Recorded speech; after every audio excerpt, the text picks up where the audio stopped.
The morning was quiet in Hyde, Greater Manchester. It was the kind of stillness that settles over small English towns before the day properly begins.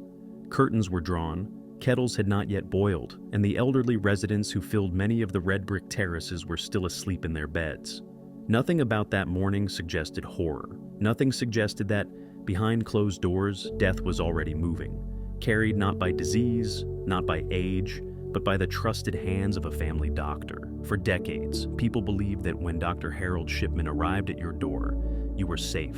He was calm. He was professional. He was reassuring. He carried a black leather doctor's bag and spoke in the measured, authoritative tones patients expected from a man who had sworn to preserve life. He was, by all outward appearances, the embodiment of trust. By the time the truth emerged, it would shatter that trust forever. More than 200 patients were dead, possibly many more. Most were elderly, many lived alone. Almost all trusted him completely, and for years, their deaths were accepted without question. This is the story of how one man exploited the deepest faith society places in doctors, how warning signs were ignored, how a system failed catastrophically, and how Britain came to face the horrifying reality that its worst serial killer was not hiding in the shadows, but working openly in plain sight as a general practitioner. Before we go any further, pause for a moment and consider this question. If the person who decides when you live or die wears a white coat and carries a stethoscope, who watches them? Who questions them? And how many lives can be taken before doubt finally sets in? Harold Frederick Shipman was born on January 14, 1946, in Nottingham. He was the middle child of three, raised in a working-class household where discipline, ambition, and appearances mattered deeply. His father was a lorry driver. His mother, Vera, was dominant, controlling, and intensely protective of Harold. Those who later studied Shipman's life would return again and again to this relationship, describing it as emotionally suffocating, even possessive. Vera Shipman adored her son. She saw him as special, exceptional, destined for greatness. Harold, in turn, idolized his mother. He was quiet, introverted, and studious. He struggled socially but excelled academically, particularly in science. From an early age, he learned the power of authority, routine, and control. When Harold was just 17 years old, his mother was diagnosed with terminal lung cancer. The disease ravaged her quickly and painfully. During her final months, a doctor administered morphine injections to ease her suffering. Harold watched closely as the drug transformed her pain into calm. To him, morphine did not represent death. It represented relief, power, and peace. When Vera died in 1963, Harold was devastated. Many psychologists believe this moment etched something permanent into his psyche. He pursued medicine with singular focus. He studied at Leeds School of Medicine, graduating in 1970. On the surface, he was unremarkable, quiet, competent, serious. He married a fellow medical student, Primrose Oxtoby, and began working as a general practitioner. To colleagues, he seemed reserved but capable. To patients, he appeared attentive and professional. But beneath the surface, something was already wrong. In the mid-1970s, Shipman began abusing pethidine, a powerful opioid similar to morphine. He learned how to manipulate drug registers, forging prescriptions to feed his addiction. In 1975, his drug abuse was discovered. He was convicted of forging prescriptions and fined. Astonishingly, he was not struck off the medical register. Instead, he was allowed to continue practicing medicine under supervision. This moment should have ended his career. It did not. After rehabilitation, Shipman returned to general practice. He moved to Hyde, a small town east of Manchester, where he joined a local surgery. Over time, he became popular, especially among elderly patients. He conducted home visits. He worked long hours. He projected confidence. He disliked paperwork and resisted oversight. But no one pressed the issue. Patients trusted him implicitly, and that trust would become his greatest weapon. By the late 1980s and early 1990s, a pattern was quietly forming. Elderly patients, mostly women, were dying suddenly at home shortly after being visited by Dr. Shipman. He often certified the deaths himself, attributing them to natural causes such as heart failure or old age. Cremation forms were signed. No postmortems were requested. Families grieved, but they did not question. Why would they? When a doctor says someone died peacefully, families want to believe it. What no one knew was that Shipman had begun administering lethal doses of diamorphine, medical-grade heroin. He carried it with him on home visits. He injected patients, often while they were alone with him. Death would follow within minutes, sometimes hours, always quietly. He recorded false medical notes after the fact, creating symptoms that had never existed. He altered patient records to support his narrative, and because he controlled both treatment and certification, the system trusted him. For years, this went unnoticed, but patterns leave traces, no matter how carefully they are hidden. Local undertakers began to notice something unsettling. Dr. Shipman's patients were dying at a rate far higher than average.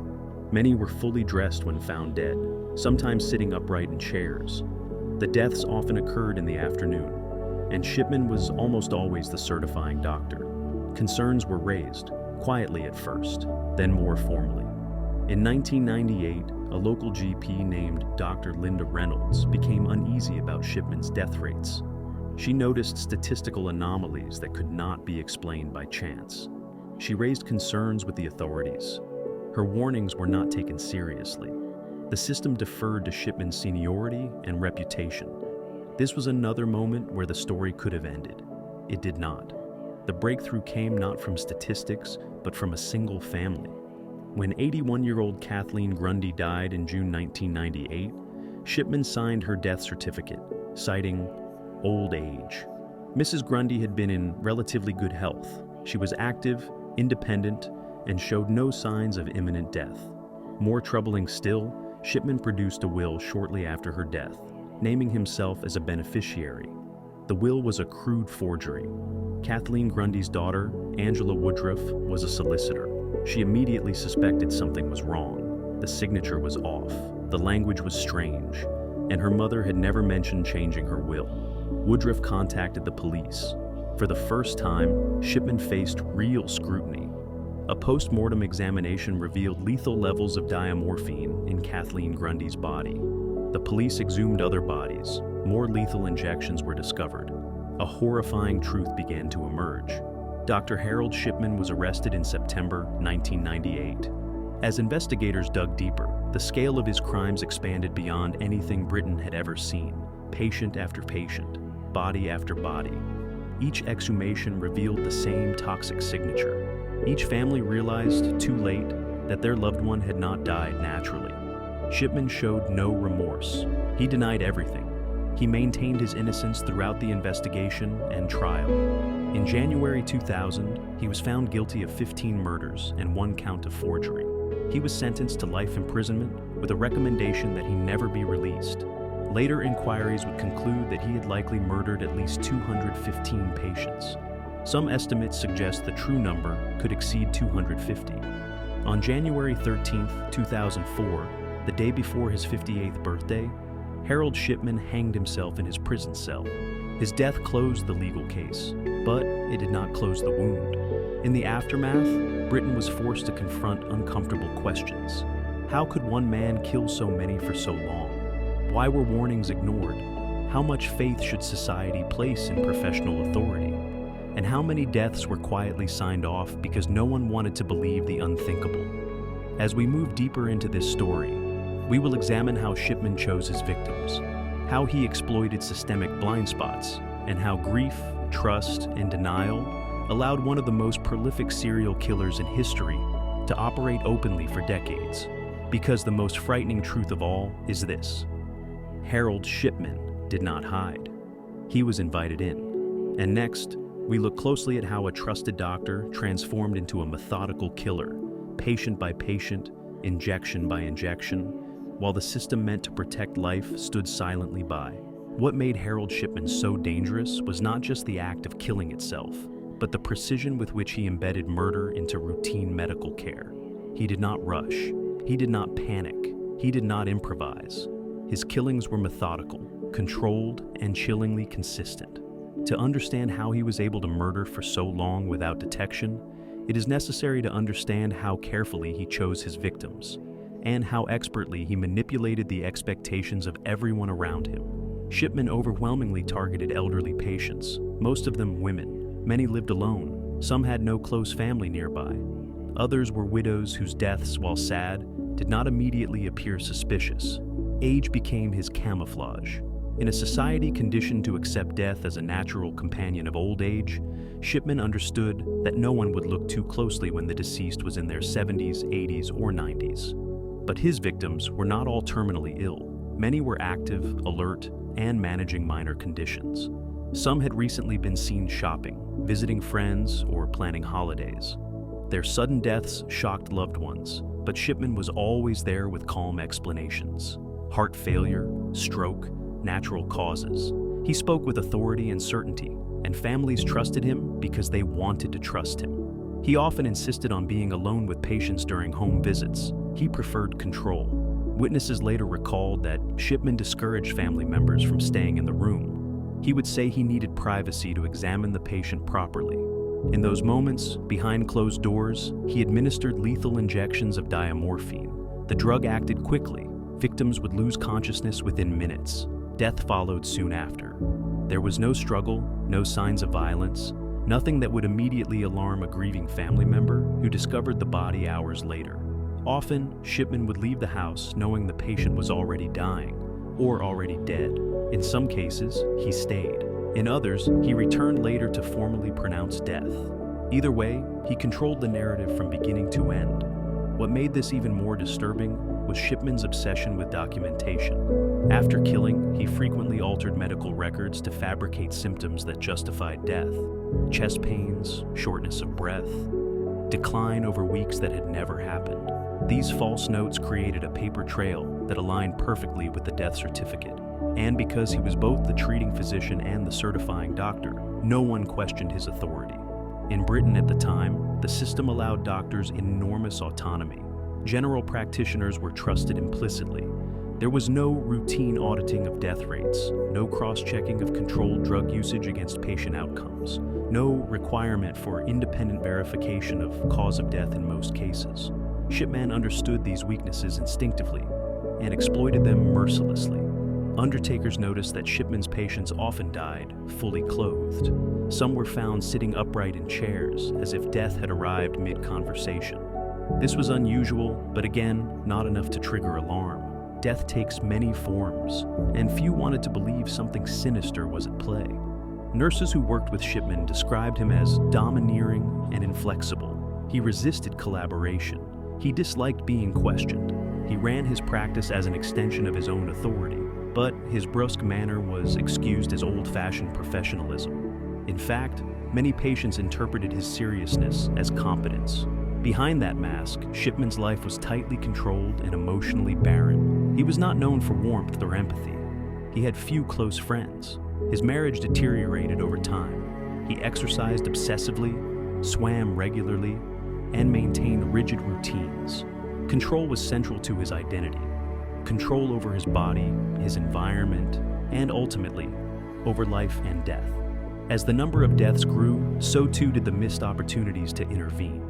In 1995, concerns were raised internally about Shipman's unusually high mortality rates. Statistical anomalies were identified, yet no decisive action followed. The data was complex, the explanations plausible, and once again, professional deference prevailed. This failure was not due to a lack of intelligence or resources. It was due to a lack of imagination. No one wanted to believe that a trusted GP could be a serial killer. The idea was unthinkable. Shipman, meanwhile, grew bolder. By the late 1990s, his killings accelerated. He began targeting patients who were younger and healthier than before. He forged Kathleen Grundy's will not out of necessity, but arrogance. It was a reckless act that suggested he believed himself untouchable. He underestimated the one thing he had not accounted for: a daughter who understood legal detail and refused to accept a convenient explanation. Once police attention turned toward Shipman, the investigation revealed layers of institutional failure. Prescription records showed alarming discrepancies. Shipman had been ordering vast quantities of diamorphine, far more than would reasonably be required for palliative care. He claimed it was for terminally ill patients, but records did not support this. The drug registers he maintained were falsified, incomplete, or deliberately misleading. Exhumations told the real story. Bodies that had been buried for years still contained traces of diamorphine. In case after case, toxicology results contradicted the recorded cause of death. Families were summoned to hear the unimaginable truth that their loved ones had been murdered by the very doctor they trusted most. The emotional devastation was immense. Grief was replaced by horror. Memories were reinterpreted through a new lens. Last conversations, final visits. Moments that once felt peaceful now felt sinister. Many families struggled with guilt.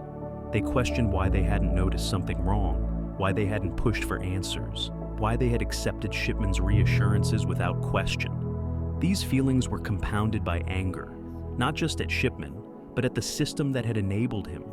The trial was a slow, methodical dismantling of Shipman's carefully constructed facade. Prosecutors focused on 15 representative cases, each illustrating the same pattern: home visit, injection, sudden death, false records, cremation. Shipman sat silently throughout proceedings. He showed no emotion, no remorse. He maintained his innocence to the end, refusing to acknowledge any wrongdoing. Even when confronted with overwhelming evidence, he insisted he was the victim of a conspiracy. The jury did not believe him. When the guilty verdicts were delivered, there was no sense of relief, only numbness. The scale of the crimes was too vast, the betrayal too deep. In prison, Shipman remained isolated and unrepentant. He filed appeals. He complained of mistreatment. He never admitted guilt. On the eve of his birthday, he took his own life, depriving many families of the closure they hoped a full confession might bring. His suicide sparked outrage. Some saw it as his final act of control. Others viewed it as an escape from accountability. Either way, it left unanswered questions, most notably, the true number of victims. The Shipman inquiry, led by Dame Janet Smith, would later expose the full extent of the institutional failures that allowed him to kill unchecked. It concluded that Shipman was responsible for at least 215 deaths, making him one of the most prolific serial killers in recorded history. But numbers alone cannot capture the damage done. Trust in doctors was shaken across the country. Families questioned death certificates. Medical professionals faced increased scrutiny. Regulations changed. Safeguards were introduced. But for many, these reforms came too late. As we approach the final section of this story, we must confront the uncomfortable reality that Shipman did not succeed because he was clever alone. He succeeded because no one wanted to see what was right in front of them.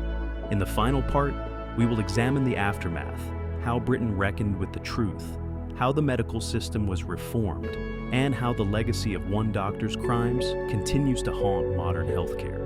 Because the story of Harold Shipman is not just about one man. It is about what happens when trust goes unquestioned and the cost of silence becomes measured in lives.